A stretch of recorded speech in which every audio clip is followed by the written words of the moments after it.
तो विद्यार्थियों, आज यह आपका प्रथम वीडियो है और वह किस पर जुड़ा हुआ है? हिंदी विषय की एक कविता पर आधारित है।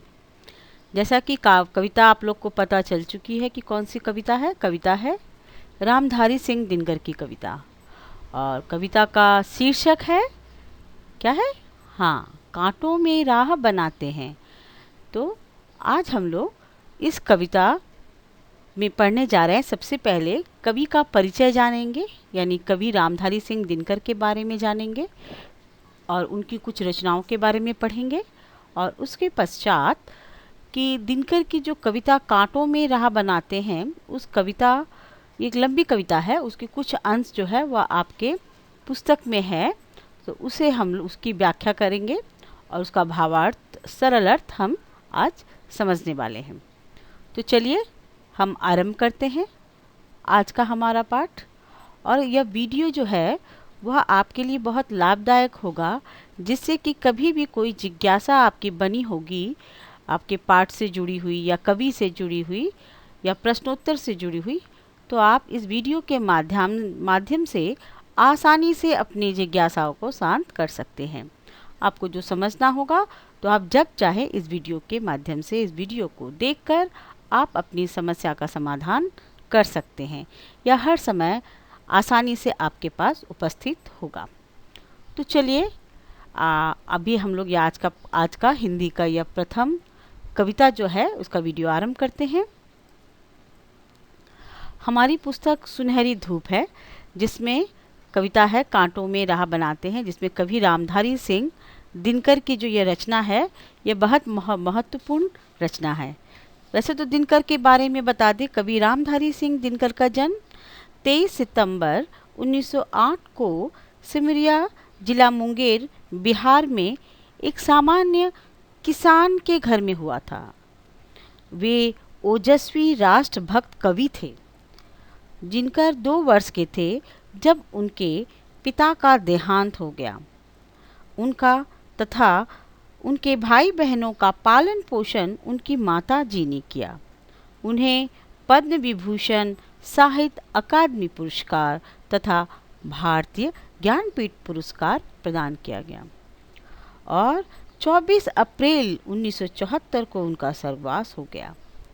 इन्होंने बहुत सी रचनाएं भी की हैं। इनकी साहित्यिक रचनाओं में जो प्रमुख हैं, रेणुका, हुंकार, रसवंती, कुरुक्षेत्र, रश्मिरथी, उर्वशी, परशुराम की प्रतिज्ञा, अर्धनारीश्वर, रेती के फूल आदि।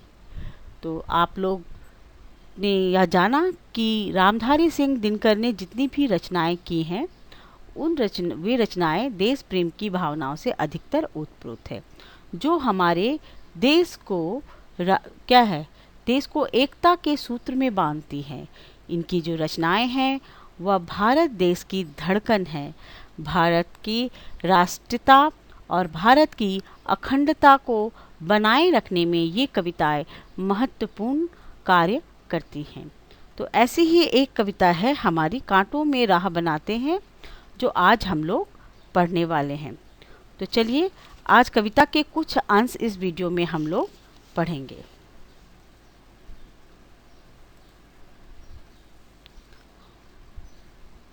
हाँ, तो कविता पढ़ाने से पहले मैं कुछ बातें जो हैं वो आपको समझाना चाहती हूँ, जिससे कि कविता के मूल भाव यानी कविता का जो ये अर्थ है वो आपको आसानी से समझ में आए। मैंने यहाँ पर ये 3 चित्र रखे हैं आपके सामने इस वीडियो में। पहला यहाँ पर चंद्रगुप्त मौर्य है, दूसरा महाराणा प्रताप और तीसरा चंद्रशेखर आज़ाद। तो ये जो तीनों हैं, इन तीनों ने हमारे भारत देश को आज इस मुकाम तक पहुंचाने में बहुत बड़ा योगदान दिया है। आप देख सक रहे हैं चंद्रगुप्त मौर्य, कुछ बच्चे तो इनके बारे में जानते भी हैं, और इनके बारे में कुछ थोड़ी जानकारी मैं आपको यह दूंगी कि पूरे भारतवर्ष जो था, पूरा भारतवर्ष पहले छोटे छोटे टुकड़ों में बटा हुआ था, और उन टुकड़ों पर छोटे छोटे राजा या छोटे शासक हुआ करते थे जो शासन करते थे। और अधिकतर क्या करते थे, वे आपस में वे सब समय युद्ध करना, लड़ाई करना, हाँ, यही सब चलता हो। चलता रहता था। ऐसी परिस्थिति में भारत देश जो है वह विशाल देश होने के बावजूद भी आपस में लहूलुहान रहा करता था। तो चंद्रगुप्त मौर्य एक ऐसे राजा और ऐसे शासक थे जिन्होंने सर्वप्रथम भारतवर्ष को एकता के सूत्र में बांधा और विदेशी आक्रमणकारी सिकंदर, अलेक्जेंडर कहते हैं उन्हें आप, तो सिकंदर जो है उसने क्या किया, बाहर का रास्ता दिखाया। अपनी सूझबूझ से चाणक्य के साथ मिलकर उसे बाहर का रास्ता दिखाया। तो हम लोग जब यह पाठ पढ़ेंगे, हमारी पुस्तक पढ़ेंगे सुनहरी धूप, तो आप उसमें चंद्रगुप्त के चरित्र से भी परिचित होंगे। तो सोचिए कि कितनी महत्वपूर्ण भूमिका निभाई है इन्होंने हमारे देश को क्या है, एकता के सूत्र में बांधने में। और वहीं यहाँ सामने देखिए कौन है, महाराणा प्रताप, वह वीर योद्धा जिसने क्या है, मुगलों के सामने घुटने नहीं टेके। उनके बारे में देखिए चंद पंक्तियाँ हैं यहाँ पर। फीका पड़ता था तेज सूरज का जब तू माथा ऊंचा करता था, थी तुझ में कोई बात राणा अकबर भी तुझसे डरता था। घास की रोटी खाने वाला यह शासक कोई मामूली शासक नहीं था। इसने अपना स्वाभिमान बनाए रखा और कभी भी मुगलों के सामने अपना सिर नहीं झुकाया। हम लोग अपने इस हिंदी पठन पाठन के दौर में इनकी भी कहानियों से क्या होंगे, परिचित होंगे और आप अच्छी तरह समझ पाएंगे कि इन्होंने हम भारतवासियों को स्वाभिमान से के साथ वीरता के साथ युद्ध को झेलते हुए भी अपने आप को क्या है, आगे बढ़ाना है और कभी हार नहीं मानना है। इस सीख को देकर आगे बढ़ाया है। तो चले आगे आप देखिए तीसरा जो चित्र है वह है चंद्रशेखर आज़ाद। इनका भी नाम आप विद्यार्थियों ने सुना होगा और इनके बारे में कहा गया कि इन्होंने ब्रिटिश सरकार यानी अंग्रेज़ों के छक्के छुड़ा दिए थे। अंग्रेज़ इनको पकड़ने के लिए बहुत त्रस्त थे, बहुत परेशान थे और इन्होंने क्या शपथ ली थी कि मैं कभी भी अंग्रेज़ों के हाथ नहीं पड़ूंगा, उनके हाथ गिरफ्तार नहीं होऊंगा। और ये इनके बारे में देखिए चंद पंक्तियां हैं। दुश्मनों की गोलियों का सामना हम करेंगे, आज़ाद है आज़ाद ही रहेंगे। ये पंक्तियां इन्होंने कही है। तो आप सोच सकते हैं कि इन्होंने आज़ादी, हमारे देश को आज़ादी का महत्व समझाया और देश को आज़ाद करने के पीछे बहुत कुछ किया है। हाँ, शायद वह लिखा भी न जा सका होगा इतिहास के पन्नों पर। तो आप सोच सकते हैं कि ऐसे चरित्रवान लोग जो हैं जिन्होंने भारत देश को आज इस आज़ाद भारत का मुखड़ा दिखाया है। आज हम आज़ाद हैं, आज़ाद मिट्टी पर खड़े हैं, आज़ाद हवाओं में सांस ले रहे हैं। तो इनका श्रेय यानी इन सब चीज़ों को लाने का हक किसे है? इन लोगों को है। ऐसे बहुत से योद्धा हैं, ऐसे वीर हैं जिन्होंने हमें इस आज़ादी के सौगात को प्रदान किया है। तो आज इस कविता में इसी आज़ादी, वीरता, बलिदान, त्याग, परोपकार की विशेषता बताने वाली कविता पढ़नी है हमें। चले, यह कविता का प्रथम पद आपके सामने है। आप चित्र में देख भी सक रहे हैं। कौन है? दो छोटे छोटे बच्चे, एक लड़का और एक लड़की, और वे मुट्ठी में बांधे हुए कुछ कह रहे हैं। तो क्या कह रहे हैं? उनके मन के भाव को कवि रामधारी सिंह दिनकर ने कविता के रूप में प्रस्तुत किया है। सच है विपत्ति जब आती है, कायर को ही दहलाती है। सूरमा नहीं विचलित होते, क्षण एक नहीं धीरज खोते। विघ्नों को गले लगाते हैं, कांटों में राह बनाते हैं। तो आप देख सक रहे हैं कि इन पंक्तियों में कवि ने क्या बताया है। कवि यह कह रहे हैं कि मनुष्य के जीवन में विपत्ति आती है, लेकिन सच में विपत्ति किन लोगों को दहलाती यानी डराती है? दहलाना माने डराना। कायर को दहलाती है। कायर माने जो डरपोक होते हैं, डर जाते हैं। तो फिर से मैं दोहराऊं, कि सच है विपत्ति जब आती है। विपत्ति माने क्या? संकट, दुख, कष्ट। तो जब यह विपत्ति, कष्ट जीवन में आता है तो कौन डर जाते हैं? जो डरपोक होते हैं, कायर होते हैं, वे क्या होते हैं? डर जाते हैं, दहल जाते हैं, है ना। सूरमा नहीं विचलित होते, जो वीर होते। सूरमा माने कौन? वीर। कैसे वीर? अभी आप समझ में आया ना आपको मैंने क्यों इतने 3 वीरों के बारे में बताया? चंद्रगुप्त के बारे में बताया, और किसके बारे में बताया? हाँ, मैंने चंद्रशेखर आज़ाद के बारे में बताया, महाराणा प्रताप के बारे में बताया। तो ऐसे सूरमा कभी क्या होते? विचलित नहीं होते। विचलित यानी घबराते नहीं हैं, है ना। वे विपत्ति आई, मुश्किल आई तो कायरों की तरह डरते नहीं हैं, विचलित नहीं होते। और इसके साथ साथ वे एक क्षण के लिए माने एक पल के लिए भी अपना धैर्य नहीं खोते। क्षण एक नहीं धीरज खोते, माने एक पल के लिए भी अपना धैर्य नहीं खोते। और जब उनके आगे कोई विघ्न यानी मुश्किल विपत्ति आती है तो उसे हंस हंस कर गले लगाते हैं, यानी उसका सामना खुशी खुशी करते हैं और कांटों में राह बनाते हैं। कांटों का मतलब क्या हुआ? कांटों में राह बनाना यानी आप, इसका मतलब ये नहीं कि रास्ते में कांटे बिछे हैं और वो कांटों को हटा देते हैं, रास्ते बना लेते हैं। कवि के का कहने का मतलब यह हुआ कि जीवन में बहुत से मुश्किलों के कांटे अगर हो तो उसमें भी ये अपना रास्ता बना लेते हैं। कौन बना लेता है?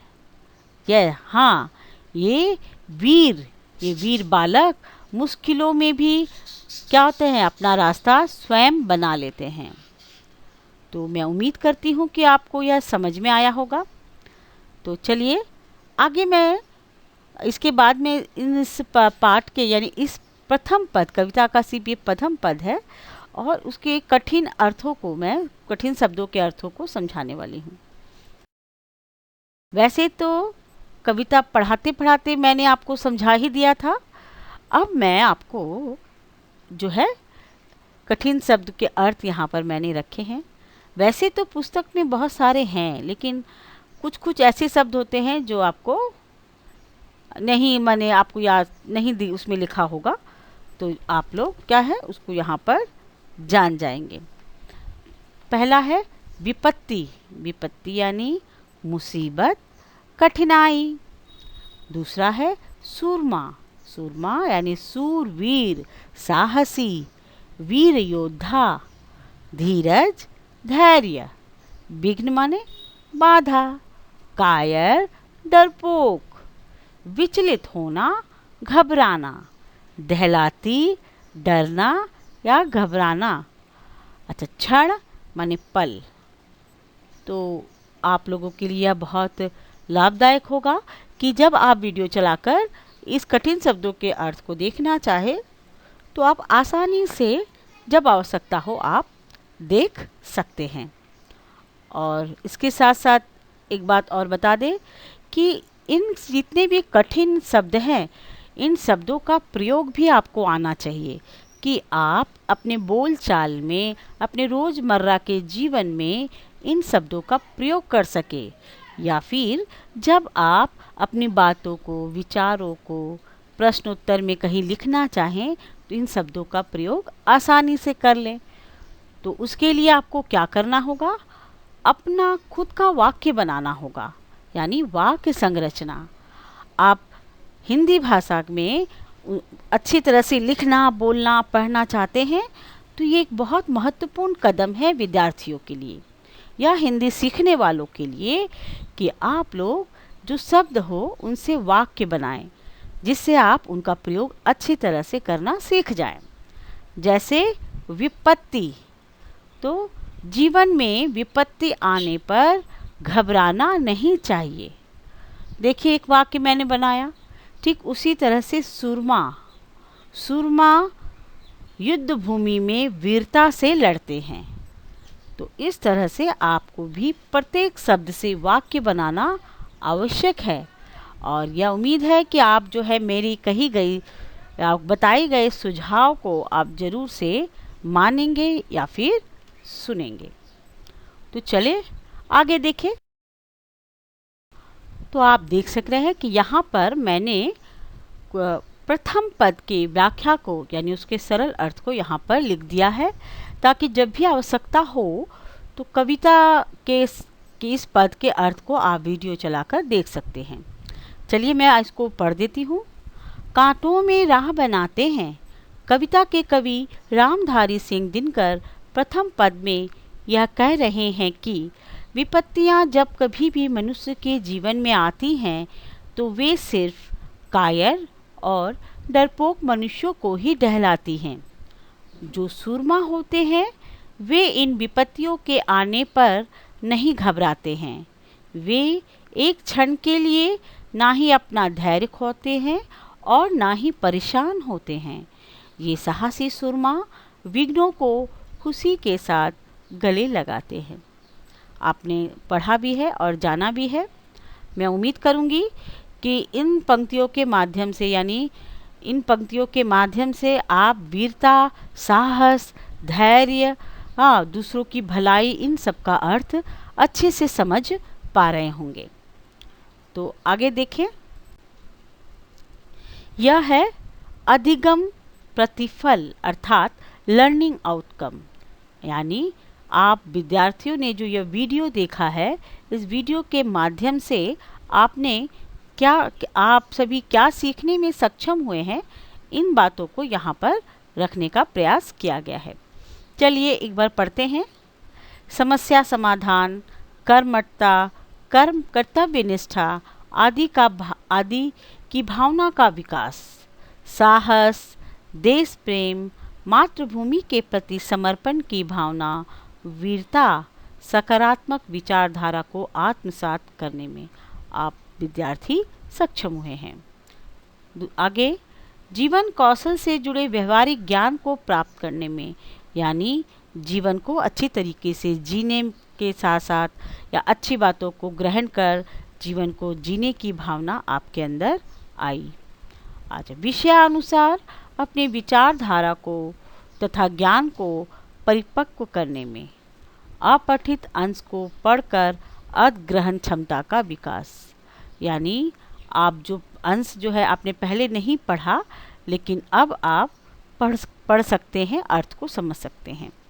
नवीन शब्दों को अर्थ सहित शुद्ध वर्तनी के साथ ग्रहण करने में, कविता वाचन व पाठ की कला को आत्मसात करने में, देश के उज्जवल अतीत को जानने में, स्वतंत्रता सेनानियों के रक्तहीन बलिदान को प्रगतिशील देश के स्वप्न को साकार करने की दिशा की ओर अग्रसर होने में, यानी आपने स्वतंत्रता सेनानियों के बारे में जाना और हमारा देश प्रगतिशील हो सके, यह सपना किस तरह से सच हो, इस ओर आप अग्रसर हुए। तो मैं उम्मीद करूंगी कि आप लोग इस अंश यानी कविता के जिस अंश को आपने इस वीडियो में पढ़ा है उससे आप समझ सके हैं अच्छी तरह से। ध्यान देने योग्य मुख्य बातें, इस प्रस्तुति को 2 से 3 बार देखें, यानी जहाँ पर अगर समझ में नहीं आया या कहीं पर आप कक्षा में नहीं समझ पाए तो आप इस प्रस्तुति को चलाकर देख लें। और आपको जो भी अभ्यास कार्य मिले तो आप अभ्यास कार्य को स्वयं पूरा करें, और यानी कविता का जो उच्चारण आप करेंगे वो जोर जोर से बोलकर दोहराएं, एक बार नहीं करें, ऐसे जोर जोर से बोलकर दोहराएं, यानी एक बार हो गया फिर एक बार दोहरा लें। और मान लीजिए कुछ आपको पूछना हो तो आभासी कक्षा में आप पूछ सकते हैं। तो यहीं तक रहा आज का हमारा या इस अंश का वीडियो। आगे का जो अंश है कविता का वह मैं अगले वीडियो में आप लोगों को दे दूंगी या पढ़ा दूंगी, बता दूंगी, जिससे कि आपको आगे पढ़ने में बहुत सहूलियत और सुविधा होगी। धन्यवाद।